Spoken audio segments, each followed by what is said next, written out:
Finally ബജാജിൻ്റെ downsized വേർഷനായിട്ടുള്ള Dominar 350 launch ചെയ്തിട്ടുണ്ട്. കഴിഞ്ഞ ദിവസം നമ്മൾ ഈ ഒരു ബൈക്കിൻ്റെ വീഡിയോ ചെയ്തതാണ്. ആ ഒരു സമയത്ത് വണ്ടിയുടെ പ്രൈസ് അനൗൺസ് ചെയ്തില്ല. എന്തായാലും ഈ ഒരു വീഡിയോയിൽ കുറച്ച് ഡീറ്റെയിൽ ആയിട്ട് പ്രൈസിൻ്റെ കാര്യങ്ങൾ നോക്കാം. എക്സ്ഷോറൂം പ്രൈസും കേരളത്തിലെ കറക്റ്റായിട്ടുള്ള ഓൺ റോഡ് പ്രൈസും ഡിസ്കസ് ചെയ്യാം. അപ്പോൾ എന്തൊക്കെ ചേഞ്ചസും വന്ന് നോക്കാം. ഡിസൈൻ്റെ ഭാഗത്തുനിന്ന് വണ്ടിക്ക് ഒരു മാറ്റമില്ല, പഴയ ഡൊമിനർ പോലെ തന്നെയാണ്. വണ്ടിയുടെ അൺചേഞ്ച്ഡ് ആയിട്ടുള്ള കാര്യങ്ങൾ നോക്കാം. USD ഫോർക്ക് അതേപടി തന്നെ നിലനിർത്തിയിട്ടുണ്ട്. ഫ്രണ്ടിൽ USD ഫോർക്കാണ്, ബാക്കിൽ മോണോ ഷോക്ക് ഉണ്ട്, ഡുവൽ ചാനൽ ABS ഉണ്ട്, സ്ലിപ്പ് ആൻഡ് അസിസ്റ്റൻറ്റ് ക്ലച്ചൊക്കെ അതേപടി കൊടുത്തിട്ടുണ്ട്. പിന്നെ NS400 കണ്ട സെയിം മീറ്റർ കൺസോളാണ്, അതിൽ റൈഡിംഗ് മോഡ്സും അവൈലബിൾ ആണ്. പിന്നെ ട്രാക്ഷൻ കൺട്രോൾ വണ്ടിക്ക് വരുന്നുണ്ട്. അപ്പോൾ വണ്ടിയുടെ ഹാർഡ്വെയർ ആൻഡ് ഫീച്ചേഴ്സൊക്കെ സെയിം തന്നെയാണ്. വണ്ടിക്ക് പ്രൈസ് കുറയുന്നുണ്ടെങ്കിലും അതിലൊന്നും അവരൊരു മാറ്റം വരുത്തില്ല, അതൊക്കെ കൊടുത്തിട്ടുണ്ട്. 17 ഇഞ്ച് ടയേഴ്സാണ്. പിന്നെ ഒരു ബാഡ്ജിങ് ഒക്കെ സെയിം തന്നെയാണ്. D400 നൽകിയ ബാഡ്ജിങ് ഒക്കെ അതേപടി തന്നെ കൊടുത്തിട്ടുണ്ട്. അത് 350ലേക്ക് മാറ്റിയിട്ടൊന്നുമില്ല. പെരിമീറ്റർ ഫ്രെയിമിലാണ് വണ്ടി വരുന്നത്. ഡയമണ്ട് കട്ടായിട്ട് അലോയ് വരുന്നുണ്ട്. ഇപ്പോഴത്തെ പ്രൈസ് 2.03 ലാക്കാണ് എക്സ്ഷോറും.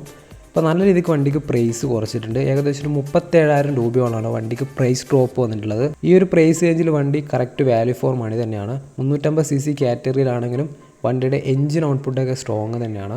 കേരളത്തിൽ ഓൺ റോഡ് പ്രൈസ് എടുത്തു കഴിഞ്ഞാൽ 2,59,000, 55,000 ആ ഒരു റേഞ്ചിലേക്ക് പ്രൈസ് വരുന്നുണ്ട്. ആ ഒരു പ്രൈസ് റേഞ്ചിലായാലും നിങ്ങൾക്ക് വണ്ടി പക്ക വാല്യൂ ഫോർ മണി തന്നെയായിരിക്കും. മെയിനായിട്ട് കമ്പാരിസൺ ഡോമിനർ 250 ആയിട്ട് തന്നെയാണ്. ഡോമിനർ 250 എടുക്കുന്നത് ഇപ്പോൾ നല്ലൊരു ടൈമല്ല. ഡോമിനർ 250 എടുക്കുന്നവർ കുറച്ചും കൂടി ഫണ്ട് ആഡ് ചെയ്താൽ നിങ്ങൾക്ക് 350 എടുക്കാം.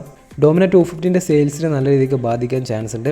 ഇപ്പോൾ 250 എടുക്കാൻ പോകുന്നവർ എന്തായാലും 350ലേക്ക് ഒരു അപ്ഡേറ്റ് എന്തായാലും നോക്കുന്നത് ബെറ്റർ ആയിരിക്കും. മേ ബി 250ക്ക് സെയിൽ ഇല്ലെങ്കിൽ വണ്ടി ഡിസ്കണ്ടിന്യൂ വരെ ചെയ്യാം. കാരണം 350 250 ആയിട്ട് പ്രൈസ് റേഞ്ചിൽ വലിയൊരു ഡിഫറൻസ് ഇപ്പോൾ കാണുന്നില്ല. അടുത്തത് വണ്ടിയുടെ വെയിറ്റിലാണ്. വെയിറ്റിൽ ചെറിയ മാറ്റം വന്നിട്ടുണ്ട്. ഏകദേശം 3 കിലോയോളം വണ്ടിക്ക് വെയിറ്റ് കുറഞ്ഞിട്ടുണ്ട്. വെയിറ്റ് കുറച്ചത് നല്ലൊരു കാര്യം തന്നെയാണ്. വണ്ടിയുടെ പവർ ടു വെയിറ്റ് റേഷ്യോയിലായാലും പിന്നെ മൈലേജിലൊക്കെ ചെറിയൊരു വ്യത്യാസം വന്നേക്കാം, നേരിയ വ്യത്യാസം വന്നേക്കാം. 190 kg ആണ് വണ്ടിയുടെ വെയിറ്റ്. പിന്നെ മൈലേജിൻ്റെ കാര്യമാണ്. അപ്പോൾ മൈലേജ് എന്തായാലും നേരിയൊരു വ്യത്യാസം വന്നേക്കാം. ഒരു 2-3 കിലോമീറ്റർ റേഞ്ചിൽ മൈലേജ് കൂടാൻ സാധ്യത ഭയങ്കര കൂടുതലാണ്. അത് പ്രാക്ടിക്കലായിട്ട് വണ്ടി ടെസ്റ്റ് ചെയ്താൽ മാത്രമേ അറിയാൻ പറ്റുള്ളൂ. സ്റ്റോക്കിലൊക്കെ വ്യത്യാസം വന്നുകൊണ്ട് തന്നെ നേരിയൊരു പിന്നെ മൈലേജ് ഇൻക്രീസ് പ്രതീക്ഷിക്കാം. അടുത്ത കാര്യം വണ്ടിയുടെ എഞ്ചിനിലാണ്. എഞ്ചിനിൽ അവർ നല്ല രീതിക്ക് വർക്ക് ചെയ്തിട്ടുണ്ട്. പഴയ 373cc ഡിസ്പ്ലേസ്മെൻറ്റിൽ നിന്ന് 349cc എഞ്ചിൻ റെഡ്യൂസ് ചെയ്തിട്ടുണ്ട്. എഞ്ചിൻ്റെ ഒരു സൈസ് കുറച്ചിട്ടുണ്ട്. വണ്ടിയുടെ സ്ട്രോക്കിലാണ് വ്യത്യാസം വന്നേക്കുന്നത്. മുമ്പ് 60 mm ആണെങ്കിൽ ഇപ്പം 56 mm ആണ് സ്ട്രോക്ക് വരുന്നത്. ബോർ സൈസിൽ വ്യത്യാസമില്ല. ബോർ സൈസ് 89 mm ആണ് വരുന്നത്. അതുകൊണ്ട് തന്നെ വണ്ടിയുടെ പവർ ഡ്രോപ്പിൽ വലിയ വ്യത്യാസം വന്നിട്ടില്ല എന്ന് വേണമെങ്കിൽ പറയാം. 40.4 bhp ആണ് വണ്ടിയുടെ പവർ വരുന്നത്.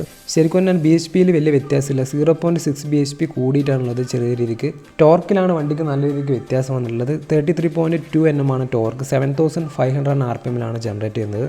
1.8 Nm ആണ് വണ്ടിയുടെ ടോർക്ക് കുറഞ്ഞിട്ടുള്ളത്. ടോർക്കിൽ നല്ല വ്യത്യാസം വന്നിട്ടുണ്ട്. ഓവറോൾ വണ്ടിയുടെ ക്യാരക്ടറിൽ ഡിസ്പ്ലേസ്മെൻ്റ് ഒക്കെ കുറഞ്ഞിട്ടുണ്ടെങ്കിലും പവറിൽ വലിയ വ്യത്യാസം വരില്ല. ചെറിയ രീതിക്ക് ഒരു ഡ്രോപ്പ് ഫീൽ ചെയ്യുന്നല്ലാണ്ട് അത് ഭീകരമായിട്ടുള്ള പവർ ഡ്രോപ്പൊന്നുമില്ല. എന്തായാലും ബജാജിൻ്റെ ഡോമിനർ 350 നല്ലൊരു വാല്യൂ ഫോർ മണി ബൈക്ക് തന്നെയാണ്. ഇനി 350ൻ്റെ ഡൗൺ സൈഡ് വേർഷൻ വരാൻ പോകുന്നത് KTMൻ്റെ ബൈക്കാണ്. ട്രയംഫിൻ്റെ ഓൾറെഡി ലോഞ്ച് ചെയ്തു. KTMൻ്റെ മോഡൽ ഉടൻ തന്നെ ലോഞ്ച് ചെയ്യുന്നതായിരിക്കും, ഈ മാസം തന്നെ, ഏപ്രിൽ തന്നെ. ഇനിയും കൂടുതലായിട്ടുള്ള മോട്ടോർ സൈക്കിൾ കണ്ടൻറ്റ് വീഡിയോസിനായിട്ട് നമ്മുടെ ചാനൽ സബ്സ്ക്രൈബ് ചെയ്യുക.